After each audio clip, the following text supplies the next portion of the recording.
Bé, la dona música en la Societat Musical de Foios començà fa 45 anys.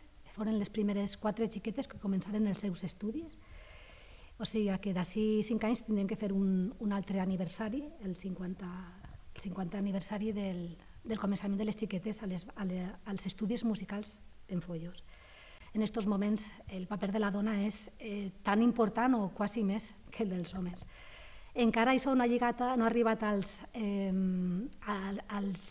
camp de la direcció, per exemple, però jo penso que en 10 o 20 anys estarà tot tan normalitzat que no tindrem que parlar d'aquestes qüestions. Realment no hi ha instruments de res, però sí que és de veres que les dones sempre han tirat cap a uns instruments i és possible que els homes cap a uns altres.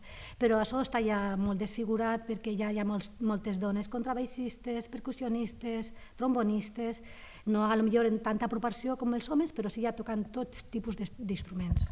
Jo veig un futur immens, immens. Estos últims anys han eixit molts professionals de la banda, gent que té molt bon treball gràcies als primers ensenyaments que han gaudit de la societat, i jo crec que això continua i que això és imparable. És més, si hem passat el pitjor del coronavirus, jo crec que això no té fi. La música és bo per a tot. Sí que és de veres que s'insistís molt en que la professionalització de la música ajuda als estudiants, però també hem de tindre en compte que la música, com qualsevol especialitat que uno vulgui ara, és molt sacrificada, necessita molt d'estudi, moltes hores, però, per exemple, una molt bona cosa de les bandes és que sempre s'ha pogut gaudir de la música, però d'una forma més, ja no tan professional.